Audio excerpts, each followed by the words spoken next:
Ariel, come. Thy thoughts I cleave to. What's thy pleasure? Spirit, we must prepare to meet with Caliban. Ay, my commander. When I presented Ceres, I thought to have told thee of it, but I fear lest I might anger thee. Say again, where didst thou leave these varlets?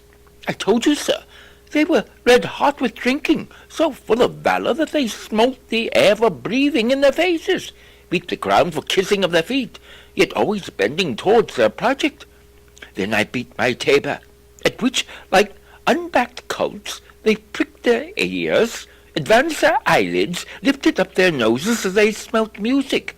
So I charmed their ears, that calf-like, they my lowing followed through toothed briars, sharp verses, pricking gorse, and thorns, which entered their frail shins. I left them in the filthy mantled pool beyond your cell, there dancing up to the chins, that the foul lake all stunk their feet. This was well done, my bird. Thy shape invisible retain thou still. This trumpery in my house, leave it hither, for stale to catch these thieves. I go, I go. This Caliban is a devil, a born devil, on whose nature nurture can never stick, on whom my pains humanely taken, or lost, quite lost. And as with age his body uglier grows, so his mind cankers. I will plague them all, even to roaring. Pray you tread softly, that the blind mole may not hear a footfall. You are now near his cell. Monster, your ferry, which you say is a harmless ferry, has done little better than play the jack with us. Monster, I do smell all horse piss, at which my nose is in great indignation. So is mine. Do you hear, monster? If I should take a displeasure against you, look you, thou wert but a lost monster. Good my lord, give me thy favour still. Be patient, for the prize I'll bring thee to shall hoodwink this mischance. Therefore speak softly, all's hushed as midnight yet. Ay, but to lose our battles in the pool. There is not only disgrace and dishonour in that monster, but an infinite loss. That's more to me than my wetting. Yet this is your harmless fairy monster. I will fetch off my battle, though I be all ears for my labour. Prithee, my king, be quiet. Cease thou here. This is the mouth of the cell. No noise, and enter. Do that good mischief which may make this island thine own for ever, and I thy Caliban, for I thy foot liquor. I do begin to have bloody thoughts. O King Stephano! O peer! O worthy Stephano! Look! What a wardrobe here is for thee! Let it alone, thou fool! It is but trash! Ho, ho, monster! We know what belongs to a Tripoli! O King Stephano! Put off that gown, Trinculo! By this hand I'll have that gown! Thy grace shall have it! The dropsy downless fool! What do you mean that dote thus on such luggage? Let's along and do the murder first! If he'll wait from toe to crown, he'll fill our skins with pinches, make us strange stuff. There's my jerkin. There's another. Here's a garment. There's another garment. Monster, come, put some lime upon your fingers, and away with the rest. I will have none of it. We shall lose our time, and all be turned to barnacles, or to apes with foreheads villainous low. Monster, lay to your fingers. Help to bear this away where my hogshead of wine is, or I'll turn you out of my kingdom. Go to, carry this, and this. Aye, and this. Have mercy on us. Go, charge my goblins, that they grind their joints with dry convulsions, shorten up their sinews with age cramps, and more pinch-spotted make them than pard or catamountain. Hark, they roar. Let them be hunted soundly. At this hour lie at my mercy all mine enemies. Shortly shall all my labours end, and thou shalt have the air and freedom. For a little follow, and do me service. Now does my project gather to a head. My charms crack not, my spirits obey, and time goes upright with his carriage. How's the day? On the 6th hour, at which time, my lord, you said our work should cease. I did say so. When first I raised the tempest, say, my spirit, how fares the king and his followers? Confined together in the same fashion as you gave in charge, just as you left them, sir, all prisoners in the lime grove which weather fends your cell. They cannot budge till your release. The king, his brother, and yours abide all three, distracted, and the remainder mourning over them, brimful of sorrow and dismay. But chiefly him you term, sir, the good old Lord Gonzalo? His tears run down his beard, like winter's drops from eaves of reeds. Your charm so strongly works them, that if you now beheld them, your affections would become tender. Dost thou think so, spirit? Mine would, sir, were I human, and mine shall. Hast thou, which art but air, a touch, a feeling of their afflictions? Yet with my nobler reason, 'gainst my fury, do I take part. The rarer action is, in virtue, than in vengeance. They being penitent, the sole drift of my purpose doth extend not a frown further. Go, release them, Mario. My charms I'll break. Their senses I'll restore, and they shall be themselves. I'll fetch them, sir.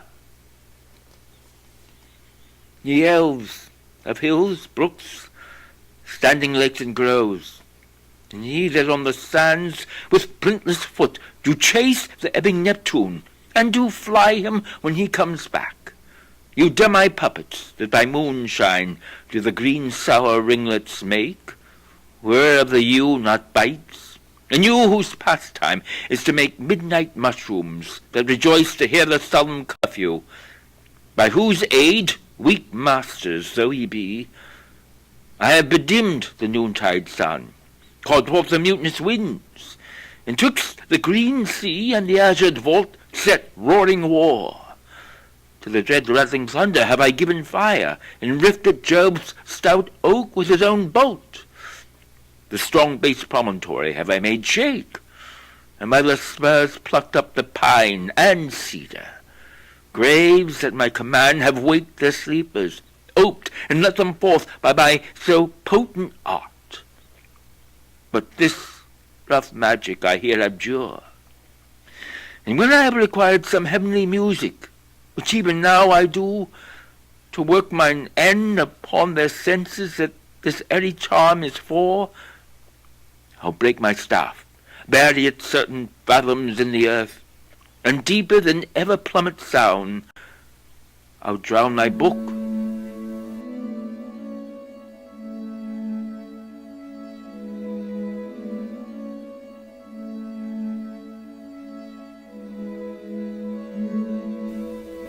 A solemn air, and the best comforter to an unsettled fancy. Cure thy brains, now useless, boiled within thy skull. There stand, for you are spell-stopped. Holy Gonzalo, honourable man, mine eyes even sociable to the show of thine for fellowly drops. The charm dissolves apace, and as the morning steals upon the night, melting the darkness, so their rising senses begin to chase the ignorant fumes that mantle their clearer reason. O good Gonzalo, my true preserver, and a loyal sir to him thou followest, I will pay thy graces home, both in word and deed. Most cruelly didst thou, Alonso, use me and my daughter. Thy brother was a furtherer in the act. Thou art pinched for it now, Sebastian, flesh and blood. You, brother mine, that entertain ambition, expelled remorse and nature, who would Sebastian, whose inward pinches therefore are most strong, would here have killed your king? I do forgive thee, unnatural though thou art. Their understanding begins to swell, and the approaching tide will shortly fill the reasonable shore that now lies foul and muddy. Not one of them that yet looks on me or would know me. Arlio, fetch me the hat and rapier in my cell. I will discase me, and myself present as I was sometime. Milan, quickly, spirit, thou shalt ere long be free. Where the bee sucks, there suck I. In the cowslip spell I lie, there I couch when owls do cry. On the bat's back I do fly, after summer merrily. Merrily, merrily shall I live now, under the blossom that hangs on the bough. That's my dainty Ariel. I shall miss thee, but yet thou shalt have freedom. So So, to the king's ship, invisible as thou art, there shalt thou find the mariners asleep under the hatches. The master and the boatswain, being awake, enforce them to this place, and presently I drink the air before me, and return, or ere your pulse twice beat. All torment, trouble, wonder, and amazement inhabits here. Some heavenly power guides us out of this fearful country. Behold, Sir King, the wrong Duke of Milan, Prospero. For more assurance, said a living prince, does now speak to thee. I embrace thy body, and to thee and thy company I bid a hearty welcome. Whether thou be'st he or no, or some enchanted trifle to abuse me, as late I have been, I not know. Thy pulse beats as of flesh and blood, and since I saw thee, the affliction of my mind, amends with which I fear a madness held me. This must crave, and if this be at all, a most strange story. Thy dukedom I resign, and do entreat thou pardon me my wrongs. But how should Prospero be living and be here?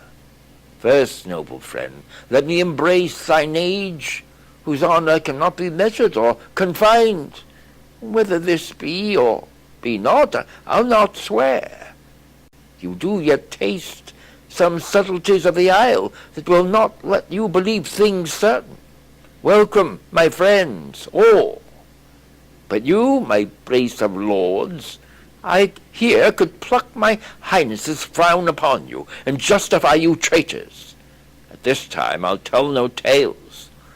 For you, most wicked sir, whom to call brother would even infect my mouth, I do forgive thy rankest fault, all of them, and require my dukedom of thee, which perforce I know thou must restore, if thou be'st Prospero. Give us particulars of thy preservation, how thou hast met us here, who 3 hours since were wrecked upon this shore, where I have lost, how sharp the point of this remembrance is, my dear son, Ferdinand. I am woe for it, sir. Irreparable is the loss, and patience says it is past her cure. I rather think you have not sought her help, of whose soft grace for the like loss I have her sovereign aid, and rest myself content. You the like loss, as great to me as late, and supportable to make the dear loss, have I means much weaker than you may call to comfort you, for I have lost my daughter. A daughter! Oh heavens, that they were living both in Naples, the king and queen there. That they were, I wish myself were murdered in that oozy bed where my son lies. When did you lose your daughter? In this last tempest. I perceive these lords at this encounter do so much admire, that they devour the reason, and scarce think their eyes do offices of truth. Their words are natural breath. But howsoe'er you have been justled from your senses, know for certain that I am Prospero, and that very Duke which was thrust forth of Milan, who most strangely upon this shore where you were wrecked was landed, to be the lord on it.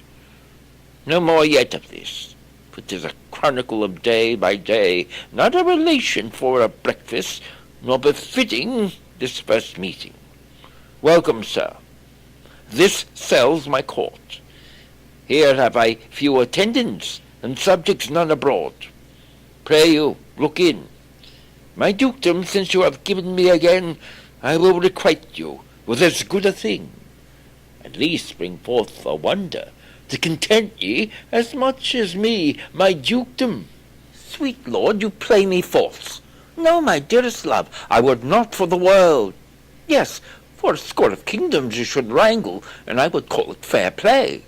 If this prove a vision of the island, one dear son shall I twice lose, a most high miracle. Though the seas threaten, they are merciful. Arise, and say how thou camest here. Oh, wonder! How many goodly creatures are there here! How beauteous mankind is! Oh, brave new world that hath such people in it. 'Tis new to thee. What is this maid with whom thou wast at play? Your eldest acquaintance cannot be but 3 hours. Is she the goddess that has severed us and brought us thus together? Sir, she's mortal, and by immortal providence she's mine. I chose her when I could not ask my father for his advice, nor thought I had one. She is daughter to this famous Duke of Milan, of whom so often I have heard renown but never saw before, of whom I have received a second life, and second father. This lady makes him to me. I am hers, but how oddly it will sound that I must ask my child forgiveness. Let us not burden our remembrances with a heaviness that's gone. I have inly wept. I should have spoke ere this. Look down, you gods, and on this couple drop a blessed crown. For it is you that have chalked forth the way which brought us hither. I say amen, Gonzalo. Was Milan thrust from Milan, that his issue should become kings of Naples? Oh, rejoice beyond a common joy, and set it down with gold on lusting pillars. In one voyage did Claribel her husband find at Tunis, and Ferdinand her brother found a wife, where he himself was lost. Prospero his dukedom in a poor isle, and all of us ourselves, when no man was his own. Give me your hands. Let grief and sorrow still embrace his heart that doth not wish you joy. Be it so. Amen. Oh, look, sir, look. Here are more of us. I prophesied, if a gallows were on land, this fellow could not drown. Now bless me, that swearest grace o'erboard. Not an oath on shore, hast thou no mouth by land? What is the news? The best news is that we have safely found our king and company. The next, our ship, which but 3 glasses since we gave out split, is tight, in year, and bravely rigged, as when we first put out to sea. Sir, all this service have I done since I went, my tricksy spirit. These are not natural events. They strengthen from strange to stranger. Say, how came you hither? If I did think, sir, I were well awake, I'd strive to tell you. We were dead of sleep, and how, we know not, or craft under hatches, where but even now, with strange and subtle noises of roaring, shrieking, howling, jingling chains, and more diversity of sounds, all horrible, we were awaked. Straightway at liberty were we, in all her trim, freshly beheld our royal good and gallant ship, our master capering to eye her on a trice, so please you, even in a dream, were we divided from them, and were brought moping hither. Was it well done? Bravely, my diligence, thou shalt be free. This is as strange a maze as e'er man trod, and there is in this business more than nature was ever conduct of. Some oracle must rectify our knowledge. Sir, my liege, do not infresh your mind with beating on the strangeness of this business. At picked leisure, which shall be shortly, single I'll resolve you, which to you shall seem probable. Of every these happened accidents, till when, be cheerful, and think of each thing well. Come hither, spirit, set Caliban and his companions free, untie the spell. How fares my gracious sir? There are yet missing of your company some few odd lads that you remember not. Every man shifts for all the rest, and let no man take care for himself, for all is but fortune. Coraggio, bully monster, coraggio. If these be true spies which I wear in my head, here's a goodly sight. Oh, Sir Tempest, these be brave spirits indeed. How fine my master is! I'm afraid he will chastise me. What things are these, my lord Antonio? Will money buy them? Very like. One of them is a plain fish, and no doubt marketable. This misshapen knave. His mother was a witch, and one so strong that could control the moon, make flows and ebbs, and deal in her command without her power. These three have robbed me, and this demi-devil, for he's a bastard one, had plotted with them to take my life. Two of these fellows you must know and own. This thing of darkness I acknowledge mine. I shall be pinched to death. Is not this Stephano, my drunken butler? He is drunk now. Where had he wine? And Trinculo is reeling ripe. Where should they find this grand liquor that hath gilded them? How camest thou in this pickle? I have been in such a pickle. Since I saw you last, I fear me will never out of my bones. I shall not fear fly-blowing. Why, how now, Stephano? Oh, touch me not. I am not Stephano, but a cramp. You'd be king of the isle, sirrah.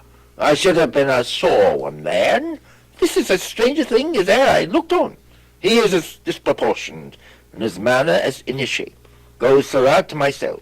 Take with you your companions. As you look to have my pardon, trim it handsomely. And that I will.